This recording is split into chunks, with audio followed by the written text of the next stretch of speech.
Hello everyone आपण मानक स्वागत करुच्ची आशा करुच्चे आपण माने समस्ते भलरे थिबे। आज आम पेडागोजी प्रिवियस ईयर आसीथिबा क्वेश्चन गुड़िक एथि आम आलोचना करिबा। आगामी आपणकर ओटीटी एंड जूनियर टीचर पई आपण पई क्लास टी बहुत ही हेल्पफुल रहिबो। तो सेति पई आपण माने क्लास को शेष पर्यंत देखंतु। जदि प्रथम करी चैनल रे आसती ताले चैनल को सब्सक्राइब रखंतु जा फल कि आपण माने डेली क्लास देखा पाई परिबे। तो चलतु डेरी नक आरंभ करवा क्लास। तो देखु फास्ट क्वेश्चन रही जातीय पाठ्यक्रम आधार 2005 केउं संस्था प्रस्तुत करथिले। जातीय पाठ्यक्रम आधार 2005 केउं संस्था प्रस्तुत करथिले। एनसीईआरटी ना सीबीएसई ना निपा ना आईसीएसई केउं संस्था प्रस्तुत करथिले मन रखिबे एनसीईआरटी संस्था प्रस्तुत करथिले। तो ऑप्शन नंबर ए हो आपणकर राइट आंसर। तो नेक्स्ट देखिबा। तो नेक्स्ट क्वेश्चन रही एनसीईआरटी अधीन रे केतोटी आंचलिक शिक्षा प्रतिष्ठान अछि। एनसीईआरटी अधीन रे केतोटी आंचलिक शिक्षा प्रतिष्ठान अछि। तीनोटी ना पांचटी ना छटी ना चारोटी केतोटी मन रखिबे पांचटी। पांचटी आंचलिक शिक्षा प्रतिष्ठान अछि। तो ऑप्शन नंबर बी। तो नेक्स्ट देखिबा शिक्षा आयोग 1964 रु 66 रो अध्यक्ष किए थिले। शिक्षा आयोग 1964 रु 66 रो अध्यक्ष किए थिले। डॉक्टर एम एस आदिशेषिया ना डॉक्टर एल एस मुदालिया ना डॉक्टर एस राधाकृष्णन ना डॉक्टर डी एस कोठारी किए अध्यक्ष थिले मन रखिबे डॉक्टर डी एस कोठारी अध्यक्ष थिले। तो ऑप्शन नंबर डी। तो नेक्स्ट देखिबा पाठ्यदान समय रे शिक्षकों मुख्य लक्ष्य कौन हेबा उचित। पाठ्यदान समय शिक्षकों मुख्य लक्ष्य कौन हेबा उचित। छात्र माने पाठ्यवस्तु को मुखस्थ करंतु ना छात्र माने पाठ्यवस्तु को बुझंतु ना छात्र माने पाठ्यवस्तु उपरे भल नंबर रखंतु ना छात्र माने पाठ्यवस्तु को उतारिबारे सक्षम होंतु। ए राइट आंसर कोड हे। राइट आंसर होची आपनकर ऑप्शन नंबर बी छात्र माने पाठ्यवस्तु को बुझंतु। तो यहाँ हूँ पाठ्यदान समय शिक्षकों मुख्य लक्ष्य हेबा उचित मन रखिए। तो ऑप्शन नंबर बी हूँ आपनकर राइट आंसर। तो नेक्स्ट देखिबा शिक्षार मुख्य लक्ष्य कौन। शिक्षार मुख्य लक्ष्य कौन। 3 आर्स बा पठन लिखन व गणितर शिक्षादान ना सामाजिक आचार व्यवहार शिक्षादान ना अंतर्निहित शक्तिर विकास साधन ना धंदामूलक शिक्षादान। शिक्षार मुख्य लक्ष्य कौन कौन मन रखिए अंतर्निहित शक्तिर विकास साधन। अंतर्निहित शक्तिर विकास साधन यहाँ हूँ शिक्षार मुख्य लक्ष्य। तो ऑप्शन नंबर सी हूँ आपनकर राइट आंसर। तो नेक्स्ट देखिबा। तो नेक्स्ट क्वेश्चन रही प्राथमिक स्तर में शिक्षक शिक्षार गुणात्मक मान नियंत्रण निमंते केउं अनुष्ठान कार्यरत। एससीईआरटी ना एनसीटी ना एनसीईआरटी ना बीएससी। राइट आंसर कौन हे। राइट आंसर हूँ आपनकर ऑप्शन नंबर बी हूँ आपनकर राइट आंसर एनसीटी मन रखिए जातीय शिक्षक शिक्षा परिषद।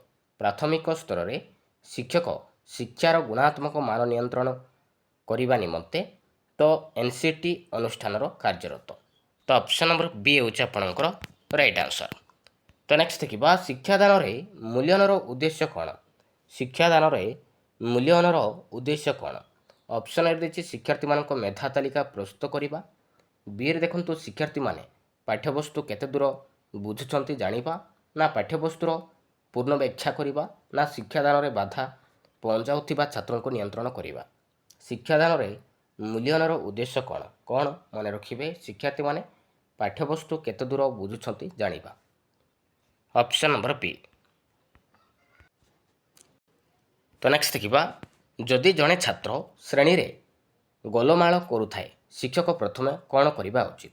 जदि जड़े छात्र श्रेणी रे गोलमाल करुथाए शिक्षक प्रथमे कौन करवा उचित। छात्र को श्रेणी कक्ष को बाहर करदेवा ना छात्रर पितामाता अभिभावक को स्कूल डकाइबा ना छात्र को शारीरिक दंड विधान करवा ना छात्र को सामना बेंच रे बसैबा। जदि जड़े छात्र श्रेणी रे गोलमाल करुथाए शिक्षक प्रथमे कौन करेंगे मन रखिए शिक्षक प्रथमे कौन करेंगे ना छात्र को ସାମ୍ନା ବେଞ୍ଚରେ ବସେଇବେ। ତ ଅପସନ୍ ନମ୍ବର ଡି ହେଉଛି ଆପଣଙ୍କର ରାଇଟ୍ ଆନ୍ସର୍। ତ ନେକ୍ସଟ ଦେଖିବା ସାମାଜିକ ପାଠ ନିମନ୍ତେ ସବୁଠୁ ଭଲ ଶିକ୍ଷାଦାନ ପଦ୍ଧତି କ'ଣ? ସାମାଜିକ ପାଠ ନିମନ୍ତେ ସବୁଠୁ ଭଲ ଶିକ୍ଷାଦାନ ପଦ୍ଧତି କେଉଁଟା? ପର୍ଯ୍ୟବେକ୍ଷଣ ପଦ୍ଧତି, ନା ମୁଖସ୍ଥ କରିବା, ନା ଦେଖ ଓ ଲେଖ ପଦ୍ଧତି, ନା ପରୀକ୍ଷାମୂଳକ ପଦ୍ଧତି? ରାଇଟ୍ ଆନ୍ସର୍ କେଉଁଟା ହେବ? ରାଇଟ୍ ଆନ୍ସର୍ ହେଉଛି ଆପଣଙ୍କର ଅପସନ୍ ନମ୍ବର ଏ, ପର୍ଯ୍ୟବେକ୍ଷଣ ପଦ୍ଧତି। ସାମାଜିକ ପାଠ ନିମନ୍ତେ ସବୁଠୁ ଭଲ ଶିକ୍ଷାଦାନ ପଦ୍ଧତି ହେଉଛି ପର୍ଯ୍ୟବେକ୍ଷଣ ପଦ୍ଧତି। ତ ଅପସନ୍ ନମ୍ବର ଏ ଯିବ ଆପଣଙ୍କର ରାଇଟ୍ ଆନ୍ସର୍। ତ ନେକ୍ସଟ ଦେଖିବା ଯଦି ତୁମେ ଶ୍ରେଣୀରେ ପାଠଦାନ କଲାବେଳେ ଜଣେ ଛାତ୍ର ଅନ୍ୟମନସ୍କ ଥାଏ ତାହେଲେ କ'ଣ କରିବ?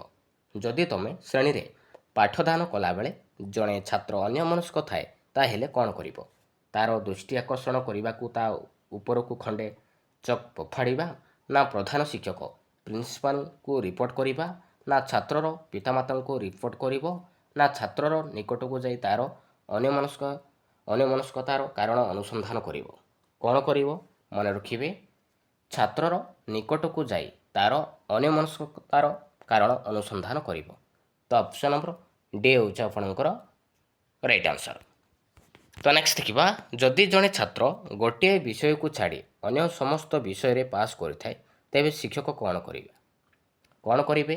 ନିଦାନ ପରୀକ୍ଷଣ କରିବେ, ନା ଛାତ୍ରକୁ ବେଞ୍ଚ ଉପରେ ଛିଡ଼ା ହେବାକୁ କହିବ, ନା ସମସ୍ୟା କ'ଣ ବୁଝିବା ନିମନ୍ତେ ପିତାମାତା ଅଭିଭାବକଙ୍କ ସହିତ ସମ୍ପର୍କ କରିବ, ନା ସମ୍ପୃକ୍ତ ବିଷୟରେ ଅଧିକ ସମୟ ଦେବା ପାଇଁ ଛାତ୍ରକୁ ପରାମର୍ଶ ଦେବ? କ'ଣ କରିବ? ଯଦି ଜଣେ ଛାତ୍ର ଗୋଟିଏ ବିଷୟକୁ ଛାଡ଼ି ଅନ୍ୟ ସମସ୍ତ ବିଷୟରେ ପାସ୍ କରିଥାଏ ତେବେ ଶିକ୍ଷକ କ'ଣ କରିବା ଉଚିତ? କ'ଣ କରିବା ଉଚିତ? ମନେ ରଖିବେ, ସମସ୍ୟା କ'ଣ ବୁଝିବା ନିମନ୍ତେ ପିତାମାତା ଅଭିଭାବକଙ୍କ ସହିତ ସମ୍ପର୍କ କରିବ। ତ ଅପସନ୍ ନମ୍ବର ସି ହେଉଛି ଆପଣଙ୍କର ରାଇଟ୍ ଆନ୍ସର୍। ତ ନେକ୍ସଟ ଦେଖିବା ଶିକ୍ଷାଦାନ କରିବା ନିମନ୍ତେ ସର୍ବୋତ୍କୃଷ୍ଟ ସମୟ କେଉଁଟା?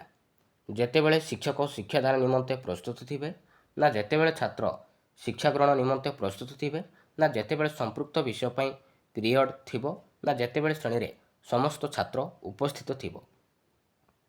ଶିକ୍ଷାଦାନ କରିବା ନିମନ୍ତେ ସର୍ବୋତ୍କୃଷ୍ଟ ସମୟ କ'ଣ?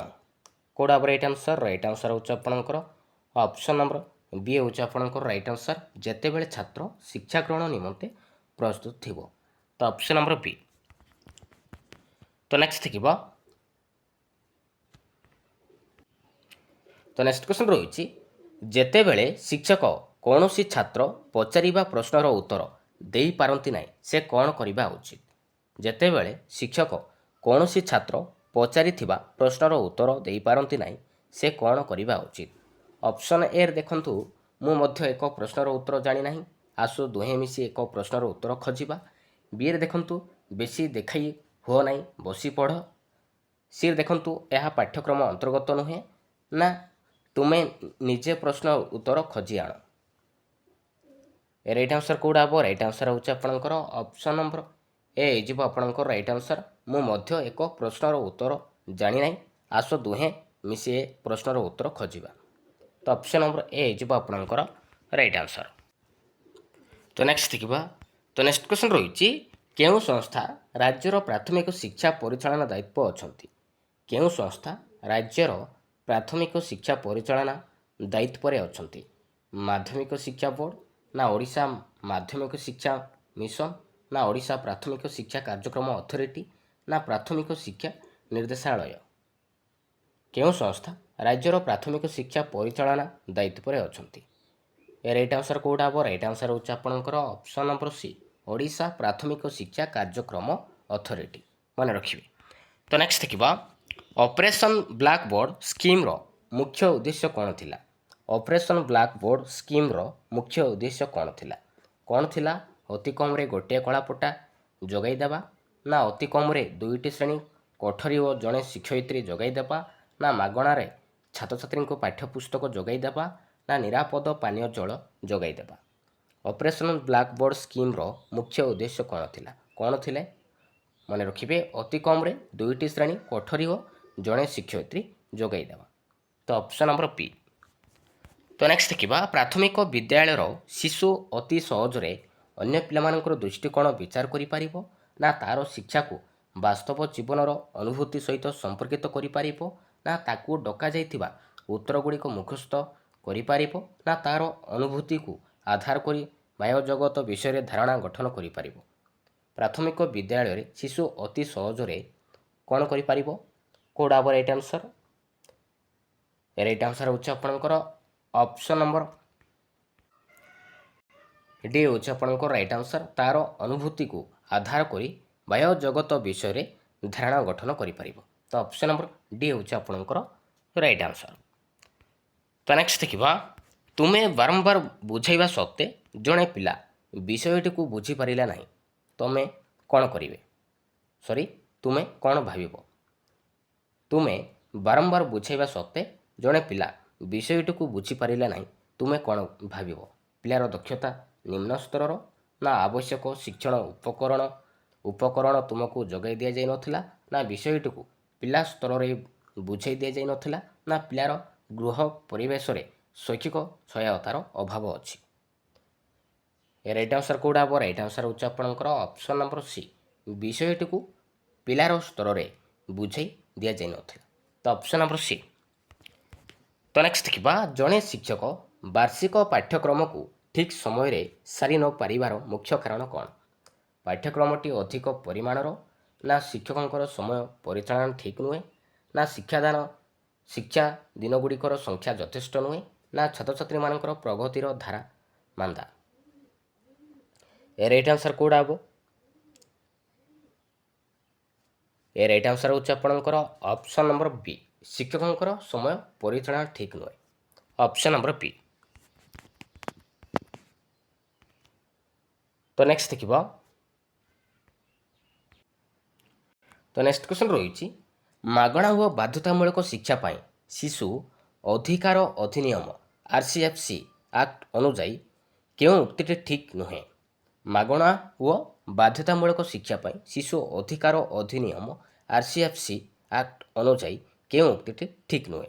ଅପସନ୍ ଏରେ ଦେଖନ୍ତୁ, ଆଦୌ ନାମ ଲେଖାଇ ନଥିବା ଓ ବିଦ୍ୟାଳୟ ପରିତ୍ୟାଗ କରିଥିବା ପିଲାମାନଙ୍କ ବୟସ ଉପଯୁକ୍ତ ଶ୍ରେଣୀରେ ନାମ ଲେଖାଇ ପଢ଼ାଯିବ ନା ଯଦି ଜଣେ ପିଲା ପଢ଼ାରେ ଦୁର୍ବଳ ଅଛି ତାକୁ ଗୋଟିଏ ଶ୍ରେଣୀରେ ଆଉ ବର୍ଷେ ରଖାଯାଇପାରେ ନା ପିଲା ପାଖରେ ପୂର୍ବ ବିଦ୍ୟାଳୟର ପରିତ୍ୟାଗ ପ୍ରମାଣପତ୍ର ନଥିଲେ ମଧ୍ୟ ତା'ର ଆଉ ଗୋଟିଏ ବିଦ୍ୟାଳୟରେ ନାମ ଲେଖାଯାଇପାରିବ ନା 16 ବର୍ଷ ବୟସ୍କ ଓ ପ୍ରାଥମିକ ଶିକ୍ଷା ସମାପ୍ତ କରିନଥିବା ଜଣେ ପିଲାର ମାଗଣା ପ୍ରାଥମିକ ଶିକ୍ଷା ପାଇବା ପାଇଁ ଅଧିକାର ଅଛି।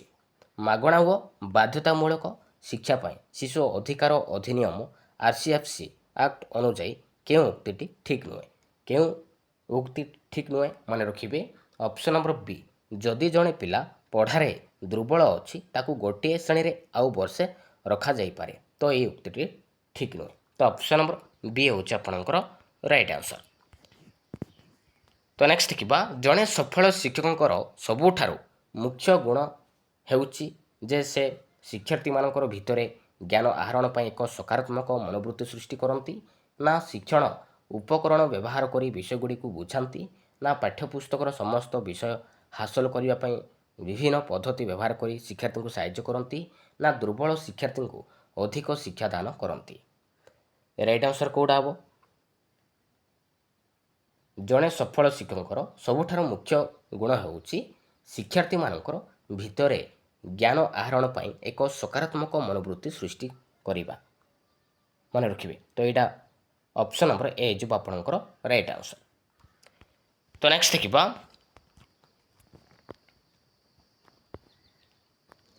ତ ନେକ୍ସଟ କ୍ୱେଶ୍ଚନ୍ ରହିଛି, କେତେବେଳେ ପାଠ୍ୟପୁସ୍ତକକୁ ଶିଶୁମାନଙ୍କ ପାଇଁ ଆଦର୍ଶ ଭାବେ ବିଚାର କରିହେବ? କେତେବେଳେ ପାଠ୍ୟପୁସ୍ତକକୁ ଶିଶୁମାନଙ୍କ ପାଇଁ ଆଦର୍ଶ ଭାବେ ବିଚାର କରିହେବ? ରାଜ୍ୟର ସମସ୍ତ ପିଲାମାନଙ୍କ ପାଇଁ ତା'ର ବିଷୟବସ୍ତୁ ସମାନ ରହିଲେ ନା ଆଞ୍ଚଳିକ ପରିପ୍ରେକ୍ଷୀ ଓ ଆବଶ୍ୟକତାକୁ ଆଧାର କରି ତା'ର ବିଷୟବସ୍ତୁଗୁଡ଼ିକୁ ଭିନ୍ନ ଧରଣରେ ହେଲେ ନା ବିଷୟବସ୍ତୁଗୁଡ଼ିକ ସହଜରେ ମନେ ରଖିବା ଉଦ୍ଦେଶ୍ୟରେ ପିଲାକୁ ସାହାଯ୍ୟ କରିବା ପାଇଁ ଲେଖାଯାଇଥିଲେ ନା ସମସ୍ୟା ଓ ଅନୁଶୀଳନୀ ଗୁଡ଼ିକର ସମାଧାନ ତା ଭିତରେ ଥିଲେ? କେତେବେଳେ ପାଠ୍ୟପୁସ୍ତକକୁ ଶିଶୁମାନଙ୍କ ପାଇଁ ଆଦର୍ଶ ଭାବେ ବିଚାର କରିହେବ? କେଉଁଟା ହେବ ରାଇଟ୍ ଆନ୍ସର୍? ରାଇଟ୍ ଆନ୍ସର୍ ହେଉଛି ଆପଣଙ୍କର ଅପସନ୍ ନମ୍ବର ବି, ଆଞ୍ଚଳିକ ପରିପ୍ରେକ୍ଷୀ ଓ ଆବଶ୍ୟକତାକୁ ଆଧାର କରି ତାର ବିଷୟବସ୍ତୁ ଗୁଡ଼ିକୁ ଭିନ୍ନ ଧରଣ ହେଲେ। ମନେ ରଖିବେ ଅପସନ୍ ନମ୍ବର ବି। ତ ନେକ୍ସଟ ଦେଖିବ। ତ ନେକ୍ସଟ କ୍ୱେଶ୍ଚନ୍ ରହିଛି CWSNର ପୁରା ନାମ କ'ଣ? CWSNର ପୁରା ନାମ କ'ଣ? କ'ଣ? ରାଇଟ୍ ଆନ୍ସର୍ କେଉଁଟା ହେବ? ରାଇଟ୍ ଆନ୍ସର୍ ହେଉଛି ଆପଣଙ୍କର ଅପସନ୍ ନମ୍ବର ସି ହେଉଛି ଆପଣଙ୍କର right answer children with special needs. ମନେ ରଖିବେ CWSNର ପୁରା ନାମ ହେଉଛି ଚିଲଡ୍ରେନ୍ ୱିଥ୍ ସ୍ପେଶିଆଲ ନିଡ୍ସ, ମାନେ ସ୍ୱତନ୍ତ୍ର ଆବଶ୍ୟକତା ଥିବା ପିଲା। ସ୍ୱତନ୍ତ୍ର ଆବଶ୍ୟକତା ଥିବା ପିଲା। ତ ଅପସନ୍ ନମ୍ବର ସି ହେଉଛି ଆପଣଙ୍କର ରାଇଟ୍ ଆନ୍ସର୍। ତ ନେକ୍ସଟ ଦେଖିବା। ତ ନେକ୍ସଟ କ୍ୱେଶ୍ଚନ୍ ରହିଛି ପ୍ରବେଶିକା ପରୀକ୍ଷା କେଉଁ ପ୍ରକାର ମୂଲ୍ୟାୟନ ଅନ୍ତର୍ଭୁକ୍ତ? ପ୍ରବେଶିକା ପରୀକ୍ଷା କେଉଁ ପ୍ରକାର ମୂଲ୍ୟାୟନ ଅନ୍ତର୍ଭୁକ୍ତ? ସାମଗ୍ରିକ ନା ନୈଦାନିକ ନା ପାଠନୀତିକ୍ରମିକ ନା ବ୍ୟବସ୍ଥାନ? ତ ଏଇଟା ହେଉଛି ଆପଣଙ୍କର ବ୍ୟବସ୍ଥାନ ପ୍ରକାର ମୂଲ୍ୟାୟନ। ତ ଅପସନ୍ ନମ୍ବର ଡି। ତ ନେକ୍ସଟ ଦେଖିବା। ତ ନେକ୍ସଟ କ୍ୱେଶ୍ଚନ୍ ରହିଛି କେଉଁଟି ଅଭିପ୍ରାଣ ସହ ସମ୍ପୃକ୍ତ ନୁହେଁ? କେଉଁଟା ଗୋଟେ ଅଭିପ୍ରେରଣ ସହ ସମ୍ପୃକ୍ତ କେଉଁଟା ନୁହେଁ? ଅପସନ୍ ଏ ଦେଇଛି ଶିକ୍ଷଣ ପ୍ରକ୍ରିୟା ସକ୍ରିୟ ହୁଏ, ନା ଶିକ୍ଷାର୍ଥୀ ସହ ଶିକ୍ଷଣରେ ଆଗ୍ରହ ପ୍ରଦର୍ଶନ କରେ, ନା ଶିକ୍ଷଣ ପାଇଁ ପ୍ରେରଣା ଓ ଶକ୍ତି ମିଳିଥାଏ, ନା ଚିନ୍ତନ ଓ ସ୍ମରଣ ଶକ୍ତିର ବିକାଶ ଘଟେ? ରାଇଟ୍ ଆନ୍ସର୍ ହେଉଛି ଆପଣଙ୍କର ଅପସନ୍ ନମ୍ବର ଡି ଚିନ୍ତନ ଓ ସ୍ମରଣ ଶକ୍ତିର ବିକାଶ ଘଟେ। ଏଇଟା କିନ୍ତୁ ଅଭିପ୍ରେରଣା ସହ ସମ୍ପୃକ୍ତ ନୁହେଁ। ତ ଅପସନ୍ ନମ୍ବର ଡି। ତ ନେକ୍ସଟ ଦେଖିବା। ତ ନେକ୍ସଟ କ୍ୱେଶ୍ଚନ୍ ରହିଛି ଜଣେ ଶିକ୍ଷାର୍ଥୀ ଶିକ୍ଷାଦାନ ସମୟରେ ବାସ୍ତବ ବସ୍ତୁ ଉପରେ ନିର୍ଭର କରୁଛି। ଶିକ୍ଷଣ ଦୃଷ୍ଟିରୁ ଏହା ଶିକ୍ଷାର୍ଥୀର କେଉଁ ପ୍ରକାର ଲକ୍ଷଣ ଅଟେ? କେଉଁ ପ୍ରକାର ଲକ୍ଷଣ ଅଟେ? ମାନସିକ ଅସୁସ୍ଥତା, ନା ମାନସିକ ଅନଗ୍ରସରତା, ନା ମାନସିକ ଅସ୍ଥିରତା, ନା ମାନସିକ ତାନାବସ୍ଥା? ଏଇଟା ହେଉଛି ଆପଣଙ୍କର ମାନସିକ ଅନଗ୍ରସରତା। ତ ଅପସନ୍ ନମ୍ବର ବି। ତ ନେକ୍ସଟ ଦେଖିବ। ତ ନେକ୍ସଟ କ୍ୱେଶ୍ଚନ୍ ରହିଛି ପ୍ରତିଭାଶାଳୀ ଶିକ୍ଷାର୍ଥୀଙ୍କର ବୁଦ୍ଧିଆଙ୍କ ପ୍ରାୟ କେତେ? ପ୍ରତିଭାଶାଳୀ ଶିକ୍ଷାର୍ଥୀଙ୍କର ବୁଦ୍ଧିଆଙ୍କ ପ୍ରାୟ କେତେ? କେତେ ହେବ? ମନେ ରଖିବେ 130ରୁ ଅଧିକ। ତ ନେକ୍ସଟ ଦେଖିବ। ତ ନେକ୍ସଟ କ୍ୱେଶ୍ଚନ୍ ରହିଛି କେଉଁ ପଦ୍ଧତି ଦ୍ୱାରା ପ୍ରତିଭାଶାଳୀ ଶିକ୍ଷାର୍ଥୀମାନଙ୍କୁ ଚିହ୍ନଟ କରାଯାଇପାରେ? କେଉଁ ପଦ୍ଧତି ଦ୍ୱାରା ପ୍ରତିଭାଶାଳୀ ଶିକ୍ଷାର୍ଥୀମାନଙ୍କୁ ଚିହ୍ନଟ କରାଯାଇପାରେ? ଲବ୍ଧ ଜ୍ଞାନ ପରୀକ୍ଷା ଦ୍ୱାରା, ନା ଶିକ୍ଷାଦାନ ପ୍ରଦର୍ଶନ ଦ୍ୱାରା, ନା ବଂଶାନୁଗୁଣ ଦ୍ୱାରା, ନା ବ୍ୟକ୍ତି ବିବରଣୀ ବିଶ୍ଳେଷଣ ଦ୍ୱାରା? ରାଇଟ୍ ଆନ୍ସର୍ ହେଉଛି ଆପଣଙ୍କର ଅପସନ୍ ନମ୍ବର ଡି ବ୍ୟକ୍ତି ବିବରଣୀ ବିଶ୍ଳେଷଣ ଦ୍ୱାରା ହିଁ ପ୍ରତିଭାଶାଳୀ ଶିକ୍ଷାର୍ଥୀମାନଙ୍କୁ ଚିହ୍ନଟ କରାଯାଇପାରେ। ତ ନେକ୍ସଟ ଦେଖିବା କେଉଁଟି ଶିଶୁ କୈନ୍ଦ୍ରିକ ଶିକ୍ଷାଦାନ ସମ୍ପର୍କିତ ନୁହେଁ? କେଉଁଟି ଶିଶୁ କୈନ୍ଦ୍ରିକ ଶିକ୍ଷାଦାନ ସମ୍ପର୍କ କେଉଁଟା ନୁହେଁ? ଅପସନ୍ ଏ ଦେଇଛି ଶିକ୍ଷାନୁଭୂତିରେ ଉପରେ ଗୁରୁତ୍ୱ ପ୍ରଦାନ, ନା ସାମଗ୍ରିକ ବିକାଶ ଉପରେ ଗୁରୁତ୍ୱ ପ୍ରଦାନ, ନା ସ୍ୱ ଅଧ୍ୟୟନ ଉପରେ ଗୁରୁତ୍ୱ ପ୍ରଦାନ, ନା ଶ୍ରେଣୀ ଶିକ୍ଷାଦାନ ଉପରେ ଗୁରୁତ୍ୱ ପ୍ରଦାନ? ରାଇଟ୍ ଆନ୍ସର୍ ହେଉଛି ଆପଣଙ୍କର ଅପସନ୍ ନମ୍ବର ଡି ଶ୍ରେଣୀ ଶିକ୍ଷାଦାନ ଉପରେ ଗୁରୁତ୍ୱ ପ୍ରଦାନ। ତ ନେକ୍ସଟ ଦେଖିବ କେଉଁ ପାଠ୍ୟକ୍ରମ ଉପରେ ଜନ୍ ଡୁଇ ଗୁରୁତ୍ୱ ଦେଇଥିଲେ? କେଉଁ ପାଠ୍ୟକ୍ରମ ଉପରେ ଜନ୍ ଡୁଇ ଗୁରୁତ୍ୱ ଦେଇଥିଲେ? ଶିଶୁ କୈନ୍ଦ୍ରିକ, ନା ପ୍ରକଳ୍ପ, ନା ଅଭିଜ୍ଞତା ଭିତ୍ତିକ, ନା ଅନୁବନ୍ଧ ଭିତ୍ତିକ? ରାଇଟ୍ ଆନ୍ସର୍ କେଉଁଟା ହେବ? ରାଇଟ୍ ଆନ୍ସର୍ ହେଉଛି ଆପଣଙ୍କର ଅପସନ୍ ନମ୍ବର ବି ହେଉଛି ଆପଣଙ୍କର ରାଇଟ୍ ଆନ୍ସର୍ ପ୍ରକଳ୍ପ ପାଠ୍ୟକ୍ରମ ଉପରେ ହିଁ ଜନ୍ ଡୁଇ ଗୁରୁତ୍ୱ ଦେଇଥିଲେ ପ୍ରଥମେ। ତ ଅପସନ୍ ନମ୍ବର ବି। ତ ନେକ୍ସଟ ଦେଖିବ। ତ ନେକ୍ସଟ କ୍ୱେଶ୍ଚନ୍ ରହିଛି କେଉଁଟି ମୌଳିକ ଶିକ୍ଷାର ସୂଚକ? କେଉଁଟି ମୌଳିକ ଶିକ୍ଷାର ସୂଚକ କେଉଁଟା? ତତ୍ତ୍ୱ ଭିତ୍ତିକ, ନା କର୍ମ ଭିତ୍ତିକ, ନା ପ୍ରକଳ୍ପ ଭିତ୍ତିକ, ନା ବିଷୟ କୈନ୍ଦ୍ରିକ? ରାଇଟ୍ ଆନ୍ସର୍ ହେଉଛି ଆପଣଙ୍କର ଅପସନ୍ ନମ୍ବର ପି କର୍ମ ଭିତ୍ତିକ। ମନେ ରଖିବେ। ତ ନେକ୍ସଟ ଦେଖିବା। ତ ନେକ୍ସଟ କ୍ୱେଶ୍ଚନ୍ ରହିଛି ଆମ ରାଜ୍ୟର କେଉଁ ସଂସ୍ଥା ପ୍ରାଥମିକ ସ୍ତର ପାଇଁ ପାଠ୍ୟଖସଡ଼ା ପ୍ରସ୍ତୁତ କରିଥାଏ? ଆମ ରାଜ୍ୟର କେଉଁ ସଂସ୍ଥା ପ୍ରାଥମିକ ସ୍ତର ପାଇଁ ପାଠ୍ୟଖସଡ଼ା ପ୍ରସ୍ତୁତ କରିଥାଏ? ଅପେପା, ନା T&ACRT, ନା NCT, ନା LTI? ରାଇଟ୍ ଆନ୍ସର୍ ହେଉଛି ଆପଣଙ୍କର ଅପସନ୍ ନମ୍ବର ବି ହେଉଛି ଆପଣଙ୍କର ରାଇଟ୍ ଆନ୍ସର୍ T&ACRT। ମନେ ରଖିବେ। ତ ନେକ୍ସଟ ଦେଖିବା କେଉଁଟି ଶିଶୁର ଶାରୀରିକ ଅଭିବୃଦ୍ଧିକୁ ସୂଚାଉଛି? କେଉଁଟା ଗୋଟେ ଶିଶୁର ଶାରୀରିକ ଅଭିବୃଦ୍ଧିକୁ ସୂଚାଉଛି? ନକାରାତ୍ମକ, ନା ପରିମାଣାତ୍ମକ, ନା ଗୁଣାତ୍ମକ, ନା ସକାରାତ୍ମକ? ଏଇଟା ହେଉଛି ଆପଣଙ୍କର ପରିମାଣାତ୍ମକ। ପରିମାଣାତ୍ମକ ଶିଶୁର ଶାରୀରିକ ଅଭିବୃଦ୍ଧିକୁ ସୂଚାଉଛି। ତ ଅପସନ୍ ନମ୍ବର ବି। ତ ନେକ୍ସଟ ଦେଖିବା ବ୍ୟକ୍ତିର ନିଜର ଭୁଲରୁ ହିଁ ଶିଖେ, ଏହା କେଉଁ ଶିକ୍ଷଣ ତତ୍ତ୍ୱ ଉପରେ ଆଧାରିତ? ବ୍ୟକ୍ତିର ନିଜର ଭୁଲରୁ ହିଁ ଶିଖେ, ଏହା କେଉଁ ଶିକ୍ଷଣ ତତ୍ତ୍ୱ ଉପରେ ଆଧାରିତ? ଯାନ୍ତ୍ରିକ ଅନୁବନ୍ଧ, ନା ଅନ୍ତର୍ଦୃଷ୍ଟି, ନା ପ୍ରଯତ୍ନ ପ୍ରମାଦ, ନା ସାପେକ୍ଷ ପ୍ରତିବର୍ତ୍ତ? ଏଇଟା ହେଉଛି ଆପଣଙ୍କର ପ୍ରଯତ୍ନ ପ୍ରମାଦ ତତ୍ତ୍ୱ ଉପରେ ଆଧାରିତ। ତ ଅପସନ୍ ନମ୍ବର ସି। ତ ନେକ୍ସଟ ଦେଖିବା କେଉଁ ତଥ୍ୟଟି ଠିକ୍ ନୁହେଁ? ଅପସନ୍ ଏରେ ଦେଇଛି ଅଭିବୃଦ୍ଧି ଏକ ଜୈବିକ ପ୍ରକ୍ରିୟା, ବିରେ ଦେଖନ୍ତୁ ବିକାଶ ଏକ ପରିମାଣାତ୍ମକ ପ୍ରକ୍ରିୟା, ସିରେ ଦେଇଛି ଶିକ୍ଷା ଏକ ଲକ୍ଷ୍ୟାଭିମୁଖ ପ୍ରକ୍ରିୟା, ଡିରେ ଦେଇଛି ଶିକ୍ଷଣ ଏକ ଆଚରଣଗତ ପରିବର୍ତ୍ତନ ପ୍ରକ୍ରିୟା। ରାଇଟ୍ ଆନ୍ସର କେଉଁଟା ହେବ? ରାଇଟ୍ ଆନ୍ସର ହେଉଛି ଆପଣଙ୍କର ଅପସନ୍ ନମ୍ବର ବି, ବିକାଶ ଏକ ପରିମାଣାତ୍ମକ ପ୍ରକ୍ରିୟା। ଏହି ତଥ୍ୟ ଠିକ୍ ନୁହେଁ, ବିକାଶ ଏକ ଗୁଣାତ୍ମକ ପ୍ରକ୍ରିୟା, ମନେ ରଖିବେ। ତ ଅପସନ୍ ନମ୍ବର ବି। ତ ନେକ୍ସଟ ଦେଖିବା ବହୁ ବିକଳ୍ପ ପ୍ରଶ୍ନ କ୍ଷେତ୍ରରେ କେଉଁ ତଥ୍ୟଟି ଠିକ୍ ନୁହେଁ? ବହୁ ବିକଳ୍ପ ପ୍ରଶ୍ନ କ୍ଷେତ୍ରରେ କେଉଁ ତଥ୍ୟଟି ଠିକ୍ ନୁହେଁ? ଅପସନ୍ ଏରେ ଦେଇଛି ଅନଭିଜ୍ଞ ଶିକ୍ଷକ ମଧ୍ୟ ସହଜରେ ପ୍ରଶ୍ନ ପ୍ରସ୍ତୁତ କରିପାରନ୍ତି, ବିରେ ଦେଖନ୍ତୁ ସମସ୍ତ ବିକଳ୍ପ ଉତ୍ତର ସମ୍ଭବ ମନେ ହୁଏ, ସିରେ ଦେଇଛି କମ୍ପ୍ୟୁଟର ମାଧ୍ୟମରେ ନିର୍ଭୁଲ ଓ ଦ୍ରୁତ ମୂଲ୍ୟାୟନ ହୋଇପାରେ, ନା ବିକଳ୍ପମାନଙ୍କ ମଧ୍ୟରୁ ମାତ୍ର ଗୋଟିଏ ଠିକ୍ ଉତ୍ତର ଅଟେ? ରାଇଟ୍ ଆନ୍ସର କେଉଁଟା ହେବ? ରାଇଟ୍ ଆନ୍ସର ହେଉଛି ଆପଣଙ୍କର ଅପସନ୍ ନମ୍ବର ଏ, ଅନଭିଜ୍ଞ ଶିକ୍ଷକ ମଧ୍ୟ ସହଜରେ ପ୍ରଶ୍ନ ପ୍ରସ୍ତୁତ କରିପାରନ୍ତି।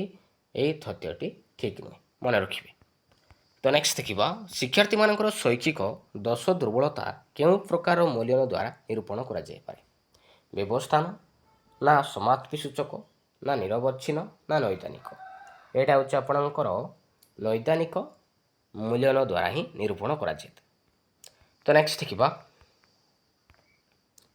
ତ ନେକ୍ସଟ କ୍ୱେଶ୍ଚନ୍ ରହିଛି ଜଣେ ଛାତ୍ରର ପ୍ରକୃତ ବୟସ 7 ବର୍ଷ ଏବଂ ମାନସିକ ବୟସ ମଧ୍ୟ 7 ବର୍ଷ ହେଲେ ଛାତ୍ରଟି କେଉଁ ଶ୍ରେଣୀର ଅନ୍ତର୍ଭୁକ୍ତ ହେବ? ସାମାନ୍ୟ ବୁଦ୍ଧି ସମ୍ପନ୍ନ, ନା ସାଧାରଣ, ନା ବେଶୀ ବୁଦ୍ଧି, ନା ଅସାଧାରଣ? ମନେ ରଖିବେ ସାଧାରଣ ବୁଦ୍ଧି ସମ୍ପନ୍ନ ହେବ। ତ ଅପସନ୍ ନମ୍ବର ବି ହେଉଛି ଆପଣଙ୍କର ରାଇଟ୍ ଆନ୍ସର। ତ ନେକ୍ସଟ ଦେଖିବା ତ ନେକ୍ସଟ କ୍ୱେଶ୍ଚନ୍ ରହିଛି ସୂକ୍ଷ୍ମ ତନ୍ତୁଚାଳନା ଦୃଷ୍ଟିକୋଣରୁ କେଉଁଟି ଅନ୍ୟ ତିନୋଟି ଠାରୁ ଭିନ୍ନ? ସୂକ୍ଷ୍ମ ତନ୍ତୁଚାଳନା ଦୃଷ୍ଟିକୋଣରୁ କେଉଁଟି ଅନ୍ୟ ତିନୋଟି ଠାରୁ ଭିନ୍ନ? ବିନ୍ଦୁ ସଂଯୋଗୀକରଣ, ବିରେ ଦେଇଛି ଶ୍ରୁତ ଲିଖନ, ସିରେ ଦେଇଛି ଅସ୍ଥାକ୍ଷର ଲିଖନ, ନା ଫଳ ଓ ପନିପରିବା ପୃଥକୀକରଣ? ସୂକ୍ଷ୍ମ ତନ୍ତୁଚାଳନା ଦୃଷ୍ଟିକୋଣରୁ ତ ଫଳ ଓ ପନିପରିବା ପୃଥକୀକରଣ ତ ଏମାନଙ୍କ ଠାରୁ ଭିନ୍ନ। ତ ଅପସନ୍ ନମ୍ବର ଡି। ତ ନେକ୍ସଟ ଦେଖିବା ତ ନେକ୍ସଟ କ୍ୱେଶ୍ଚନ୍ ରହିଛି ପ୍ରାକ୍ ପ୍ରାଥମିକ ଶିକ୍ଷା କ୍ଷେତ୍ରରେ ଏକ ସମୟରେ ଅକ୍ଷର ଲେଖିବା ଓ ବଡ଼ ପାଟିରେ ପଢ଼ିବା ଉପରେ ଗୁରୁତ୍ୱ ଦିଆଯାଇଥାଏ, ଏହା କେଉଁ ଶିକ୍ଷଣ ତତ୍ତ୍ୱ ଉପରେ ଆଧାରିତ? ପ୍ରାକ୍ ପ୍ରାଥମିକ ଶିକ୍ଷା କ୍ଷେତ୍ରରେ ଏକ ସମୟରେ ଅକ୍ଷର ଲେଖିବା ଓ ବଡ଼ ପାଟିରେ ପଢ଼ିବା ଉପରେ ଗୁରୁତ୍ୱ ଦିଆଯାଇଥାଏ, ଏହା କେଉଁ ଶିକ୍ଷଣ ତତ୍ତ୍ୱ ଉପରେ ଆଧାରିତ? କେଉଁ ଶିକ୍ଷଣ ତତ୍ତ୍ୱ ଉପରେ ଆଧାରିତ? ପ୍ରଯତ୍ନ ପ୍ରମାଦ, ନା ଅନୁବନ୍ଧ, ନା ଅନ୍ତର୍ଦୃଷ୍ଟି, ନା ଅନୁକରଣ? ତ ଏଇଟା ହେଉଛି ଅନୁବନ୍ଧ ତତ୍ତ୍ୱ ଉପରେ ଆଧାରିତ।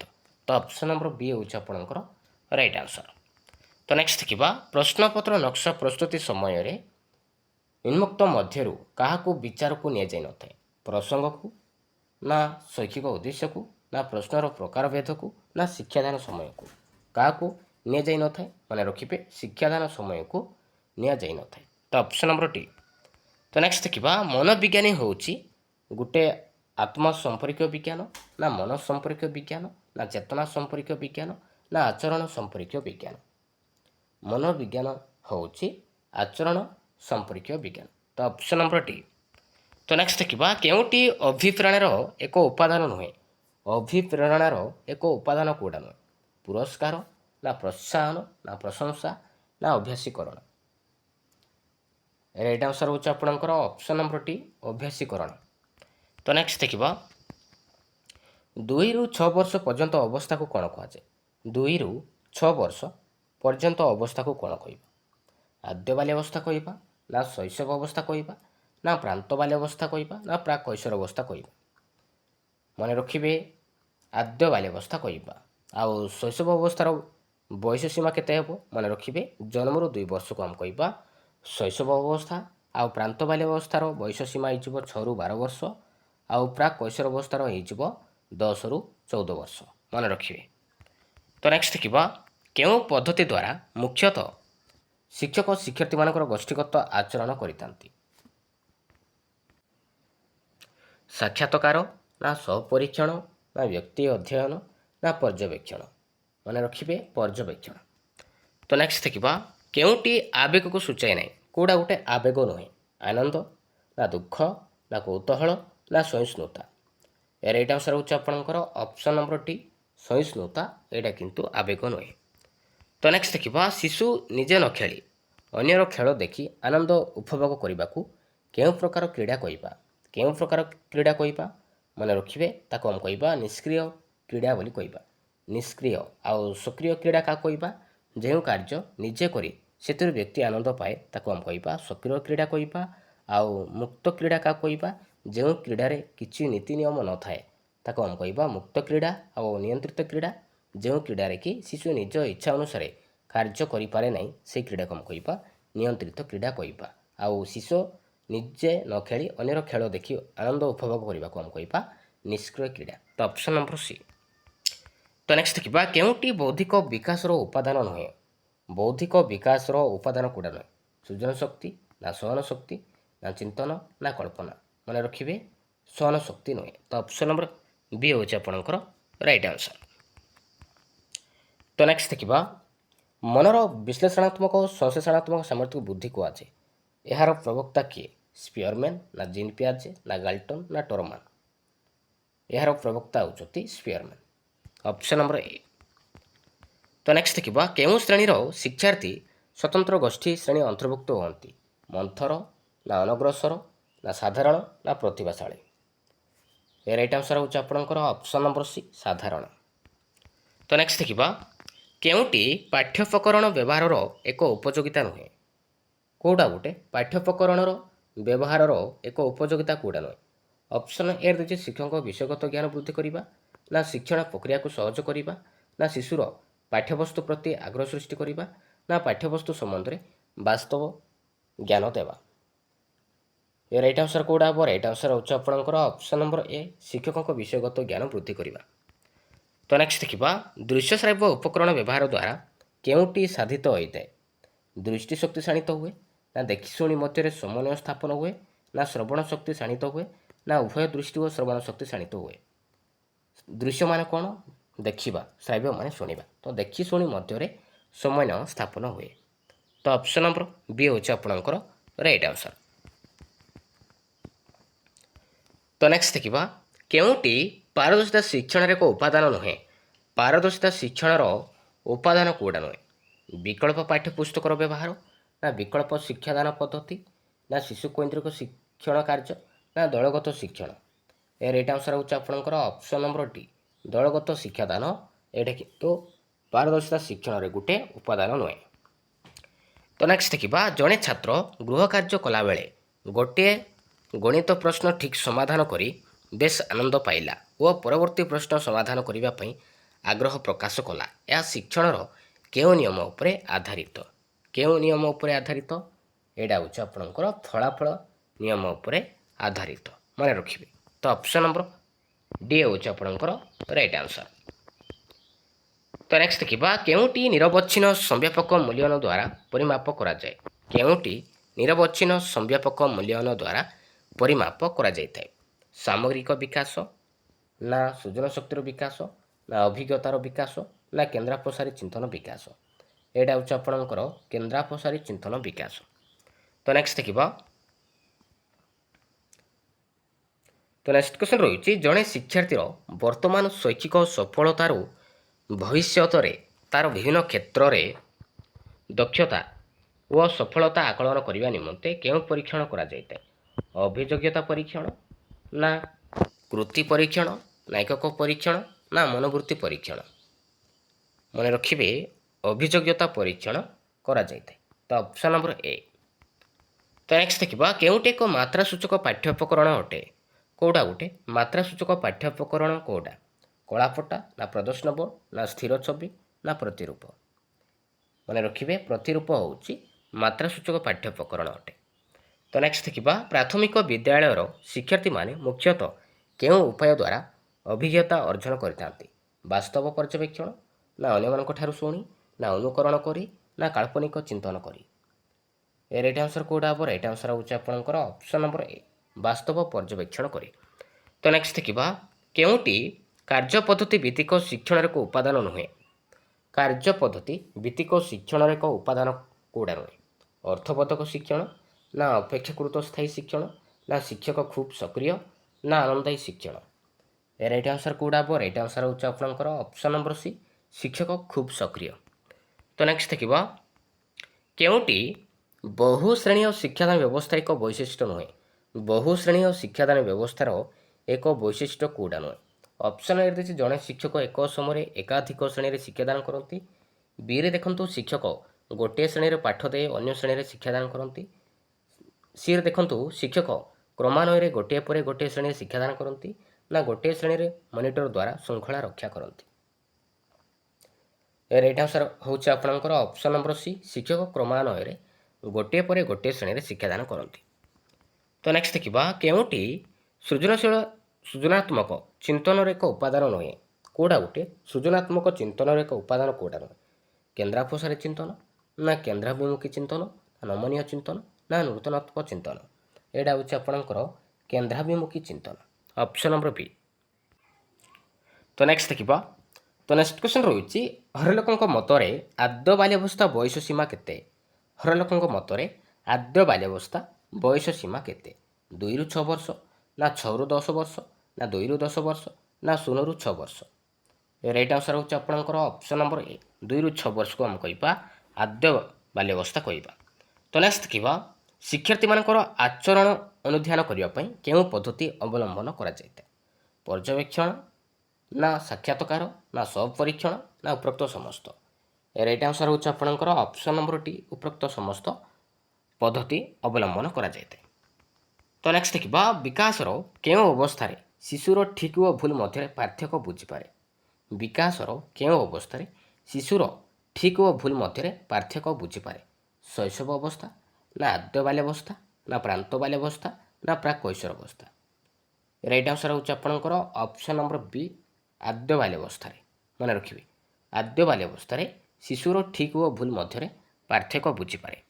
ତ ନେକ୍ସଟ ଦେଖିବା, କେଉଁ ଉକ୍ତିଟି ବିକାଶର ନିୟମକୁ ବୁଝାଉଛି? କେଉଁ ଉକ୍ତିଟି ବିକାଶର ନିୟମକୁ ବୁଝାଉଛି? ଅପସନ୍ ଏ ଦେଖନ୍ତୁ, ବିକାଶ ସର୍ବଦା ସମାନ ଭାବରେ ଘଟିଥାଏ। ବିରେ ବିକାଶ ସମାଜ କୈନ୍ଦ୍ରିକ ଅଟେ, ନା ବିକାଶ ଏକ ଧାରାବାହିକ ପ୍ରକ୍ରିୟା, ନା ବିକାଶ ଏକ ପରିମାଣାତ୍ମକ ପ୍ରକ୍ରିୟା। ତ ରାଇଟ୍ ଆନ୍ସର୍ ହେଉଛି ଆପଣଙ୍କର ଅପସନ୍ ନମ୍ବର ସି, ବିକାଶ ଏକ ଧାରାବାହିକ ପ୍ରକ୍ରିୟା। ତ ଏଇଟା ବିକାଶର ନିୟମକୁ ବୁଝାଉଛି। ତ ନେକ୍ସଟ ଦେଖିବା, ବୁଦ୍ଧି ସମ୍ପର୍କ ଦୁଇ ଉତ୍ପାଦକ ତତ୍ପର ପ୍ରବର୍ତ୍ତକ କିଏ? ସ୍ପିୟରମ୍ୟାନ୍, ନା ଗାଲ୍ଟନ୍, ନା ବିନେ, ନା ଟରମାନ। ଏ ରାଇଟ୍ ଆନ୍ସର୍ କେଉଁଟା ହେବ? ରାଇଟ୍ ଆନ୍ସର୍ ହେଉଛି ଆପଣଙ୍କର ଅପସନ୍ ନମ୍ବର ଏ, ଯେଉଁ ଆପଣଙ୍କର ରାଇଟ୍ ଆନ୍ସର୍ ସ୍ପିୟରମ୍ୟାନ୍। ମନେ ରଖିବେ। ତ ନେକ୍ସଟ ଦେଖିବା, କେଉଁଟି ଧାରଣା ଗଠନର ଠିକ୍ କ୍ରମ ଅଟେ? କେଉଁଟା ଗୋଟେ ଧାରଣା ଗଠନର ଠିକ୍ କ୍ରମ କେଉଁଟା? ଅପସନ୍ ଏ ଦେଇଛି ସୂକ୍ଷ୍ମ ଦର୍ଶନ, ଇନ୍ଦ୍ରାନୁଭୂତି, ପୃଥକୀକରଣ, ସିଦ୍ଧାନ୍ତିକରଣ। ବିରେ ଦେଖନ୍ତୁ ଇନ୍ଦ୍ରାନୁଭୂତି, ପୃଥକୀକରଣ, ସୂକ୍ଷ୍ମ ଦର୍ଶନ ଓ ସିଦ୍ଧାନ୍ତିକରଣ।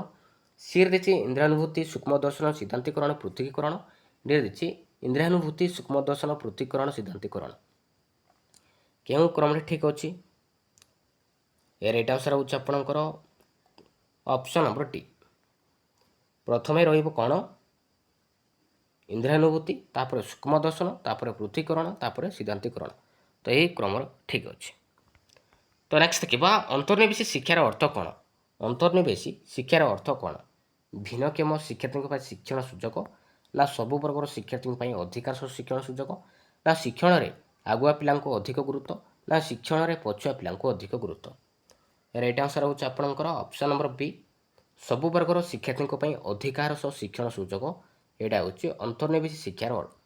ମନେ ରଖିବେ। ତ ନେକ୍ସଟ ଦେଖିବା, କେଉଁଟି ମୂଲ୍ୟାୟନର ଏକ ଉଦାହରଣ? ମୂଲ୍ୟାୟନର ଏକ ଉଦାହରଣ କେଉଁଟା? ହାଇସ୍କୁଲ ସାର୍ଟିଫିକେଟ୍ ପରୀକ୍ଷା ଖାତା ଦେଖା, ନା ଶ୍ରେଣୀ ପରୀକ୍ଷା ଖାତା ଦେଖା। ତ ଏମାନଙ୍କ ମଧ୍ୟରୁ କୌଣସିଟି ନୁହେଁ। ମନେ ରଖିବେ। ତ ନେକ୍ସଟ ଦେଖିବା, ଡେଲଙ୍କ ଅଭିଜ୍ଞତା ଶଙ୍କୁରେ ସର୍ବପ୍ରଥମେ କ'ଣ ରହିଛି? ମୌଖିକ ସଂକେତ, ନା ପ୍ରତ୍ୟକ୍ଷ ଅଭିଜ୍ଞତା ରହିଛି, ନା ପରୋକ୍ଷ ଅଭିଜ୍ଞତା, ନା ଦୃଶ୍ୟ ସଂକେତ। ତ ସର୍ବପ୍ରଥମେ ରହିଛି ମୌଖିକ ସଂକେତ ରହିଛି। ମନେ ରଖିବେ। ତ ଅପସନ୍ ନମ୍ବର ଏ ଯିବ ଆପଣଙ୍କର ରାଇଟ୍ ଆନ୍ସର୍। ତ ନେକ୍ସଟ ଦେଖିବା, କେଉଁଟି ପ୍ରକ୍ଷେପଣ ଉପକରଣ? ପ୍ରକ୍ଷେପଣ ଉପକରଣ କେଉଁଟା? କଳାପଟା, ନା ପ୍ଲାନେଟ୍ ବୋର୍ଡ଼, ନା ଏପିଡାଇସ୍କୋପ, ନା ମଡେଲ। ରାଇଟ୍ ଆନ୍ସର ହେଉଛି ଆପଣଙ୍କର ଅପସନ୍ ନମ୍ବର ସି ହେଉଛି ଆପଣଙ୍କର ରାଇଟ୍ ଆନ୍ସର ଏପିଡାଇସ୍କୋପ।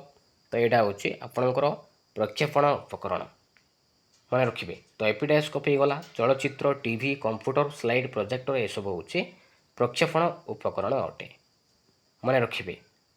ତ ଅପସନ୍ ନମ୍ବର ସି। ତ ନେକ୍ସଟ ଦେଖିବ କେଉଁଥିପାଇଁ ପ୍ରଯତ୍ନ ପ୍ରମାଦ ପଦ୍ଧତି ଅଧିକ ଫଳପ୍ରଦ? କ'ଣ ପାଇଁ ପ୍ରଯତ୍ନ ପ୍ରମାଦ ପଦ୍ଧତି ଅଧିକ ଫଳପ୍ରଦ?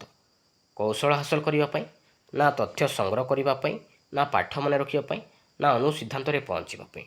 କ'ଣ ପାଇଁ? ମନେ ରଖିବେ ଅନୁସିଦ୍ଧାନ୍ତରେ ପହଞ୍ଚିବା ପାଇଁ ପ୍ରଯତ୍ନ ପ୍ରମାଦ ପଦ୍ଧତି ଅଧିକ ଫଳପ୍ରଦ ଅଟେ। ତ ଅପସନ୍ ନମ୍ବର ଡି। ତ ନେକ୍ସଟ ଦେଖିବ ତ ନେକ୍ସଟ କ୍ୱେଶ୍ଚନ୍ ରହିଛି ଅଭିନୟ।